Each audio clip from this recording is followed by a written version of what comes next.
या लक्षवेधीमध्ये अध्यक्षमध्ये जे CCMP course जो अध्यक्षमध्ये 1 वर्षाचा होता त्याला रजिस्टर करण्यात मागच्या 1-2 महिन्यामध्ये 3 महिन्यामध्ये चालू झालेला अध्यक्षमध्ये यामध्ये होमिओपॅथी प्रॅक्टिस अधिनियम 1960 असेल, महाराष्ट्र वैद्यकीय परिषद 65 असेल, 65 यात सुधारणा करून अध्यक्ष महोदय 1965 मधील अनुसूचीच्या नोंद 28 मध्ये सुधारणेनुसार अध्यक्ष महोदय हे प्रमाणपत्र सर्टिफिकेट जो अर्थात समावेश केला अध्यक्षमध्ये पार्श्वभूमी अध्यक्ष महोदय ही आहे की यामध्ये कोणा पॅथी वरचढ आहे, कोणती पॅथी कमी आहे, कोणती पॅथी जास्त आहे, कोणाचा वापर करावा कोणाचा नाही करावा हा विषयच नाही अध्यक्ष महोदय. कारण या सगळ्या पॅथींचा जन्म आयुर्वेदामध्ये झालेला अध्यक्ष महोदय. आयुर्वेद ही प्राचीन पॅथी अध्यक्ष महोदय. परंतु अध्यक्ष महोदय यामध्ये होमिओपॅथी डॉक्टर अध्यक्ष महोदय यावर विचार करत असताना 2014 मध्ये अध्यक्ष तत्कालीन मुख्यमंत्री माननीय देवेंद्रजी फडणवीस साहेबांनी हा निर्णय घेतला अध्यक्ष महोदय.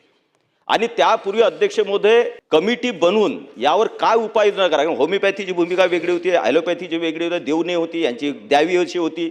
या सगळ्यांचा सर्वकष विचार करून हा निर्णय अध्यक्ष त्यावेळेस घेण्यात आला. पण त्यानंतर कोर्टामध्ये गेल्यानंतर बरेचसे अडथळे अध्यक्ष महोदय हे काही असोसिएशनने त्यामध्ये आणले अध्यक्ष महोदय.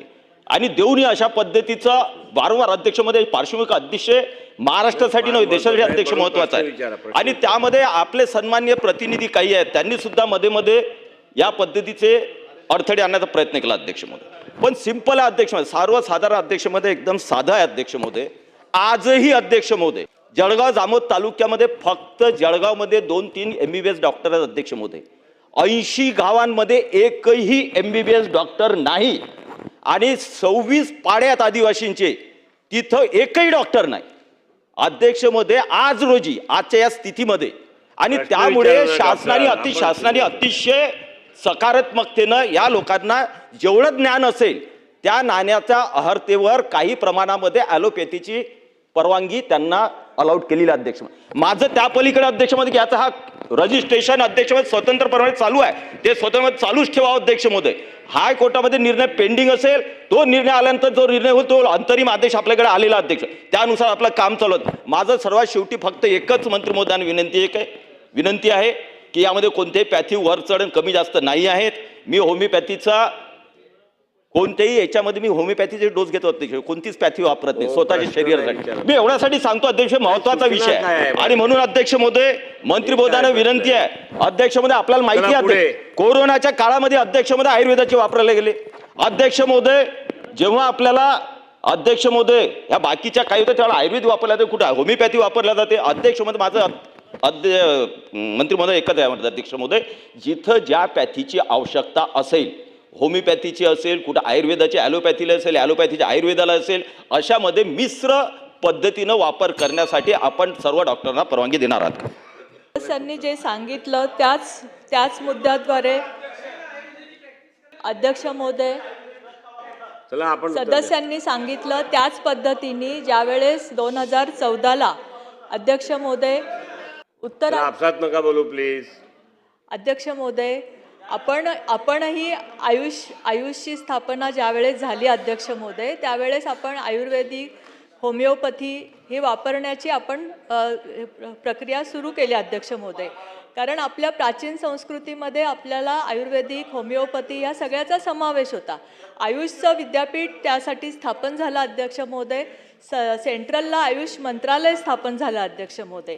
हा प्रश्न कुठे आला अध्यक्ष महोदय, ज्यावेळेस होमिओपॅथीबरोबर ज्यावेळेस सदस्यांनी जसं निदर्शनास आणून दिलं की खेडोपाडीमध्ये MBBS डॉक्टर उपलब्ध होऊ शकत नाही अध्यक्ष महोदय.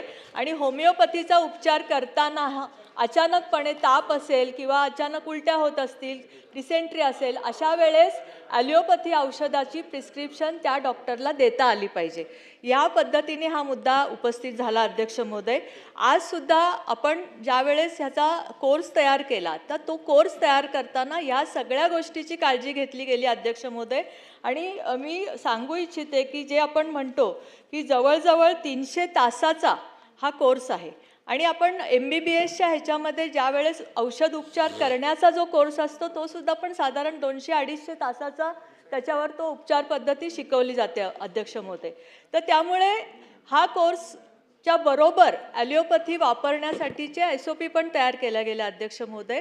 पण आत्ता ज्या पद्धतीने ॲलिओपॅथीचे हे डॉक्टर कोर्टामध्ये गेले अध्यक्ष महोदय की यांना ॲलिओपॅथीचे वापरायला परमिशन द्यावी का नाही, कोर्टाने अंतरिम आदेश असा दिला होता अध्यक्ष महोदय की हे पोर्टल तयार करावं, ह्या डॉक्टरांचं रजिस्ट्रेशन करावं आणि त्यांना सर्टिफिकेट द्यावं आणि मग ते सर्टिफिकेट मिळाल्यावर त्यांना या उपचार पद्धती लागू करण्यासाठी परवानगी मिळेल अध्यक्ष महोदय. पण आत्ता आपण पोर्टल तयार केलं आहे, मी वारंवार हेच सांगते, आपण रजिस्ट्रेशन त्याच्यामध्ये सुरू केलं आहे कोर्टाच्या आदेशानुसार. पण अजून आपल्याकडे कोर्टाचा अंतिम आदेश आलेला नाही अध्यक्ष महोदय. त्या आदेशाची आपण वाट बघतोय आणि त्यानुसार आपण आयुष आणि ॲलिओपॅथी इंटग्रेटेड करण्यासाठी सुद्धा महाराष्ट्राचा प्रयत्न होता, त्या दृष्टीने आपण पावलं अतुल भोसले.